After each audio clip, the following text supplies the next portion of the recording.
Welcome back. I was looking at the hieroglyph of a crouching man hiding behind a wall, thinking about like what the origin of that might be. And again, I've talked before about like they might have had specific meaning within that culture. Until we transliterate into letters and or words, the meaning is sort of slightly obscured a bit. So this image, the crouching man hiding, it means to hide and relates to secrets, mysterious, concealment, and is represented with the letters J, M, N. So for example, Deuteronomy 31:17, and I will forsake them and I will hide my face. 1 Samuel 20:24. So David hid himself in the field, and when the new moon was come, the king sat him down to eat meat. So that passage relates to David hiding to find out what Saul's intentions were.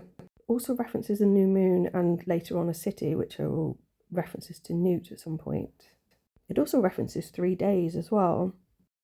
I think this somehow relates to hiding in plain sight, and also links to Amun, the invisible one, which is also written IMN. My image is quite abstract as usual. There's sort of a bit like a crescent moonish thing on the left, and then something kind of C-shaped off to the right with the sun on the top, and then this backwards letter R, which is also a bit like a flagpole at the bottom. So in the light blue here, I kind of see a female figure with like a ball gown on. She's sort of got an arm sort of arched around, so she's holding sort of part of the cloth of her dress. In her other hand, she's holding something that looks like a blade, but could, because of the silver, could be a reference to the moon. And there's a little bit of sun next to her. On top of this sort of C-like shape, which I think is like Kof, the hand of God, it looks like there's possibly a person with 2 arms up, and there's like a block next to them. Holding up 2 arms is another way to say hide or conceal. Also offer praise or beseech, but that would be due. Usually that person would be seated. So I think it looks a bit like a hand, this bit. It also looks like, because it's got these little legs, possibly an R, it could be a C as well. I get the sense of marching with those legs.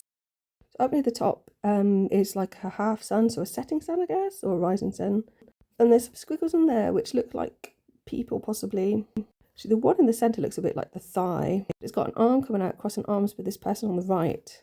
To the left of that, there looks like sort of a lying blue figure, so whether the sun's coming out of their mouth, it's hard to tell. And then a reflection possibly below, or a doorway.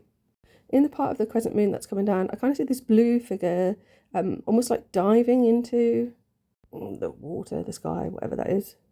That a reference to, like, is it the cow that jumped over the moon? At the bottom, there's this like reverse R, which also looks like a flagpole. When I looked at what the reverse R means, in the Russian Cyrillic alphabet, that is me or I, which is Yah, which made me think of Yahweh. Thanks for listening.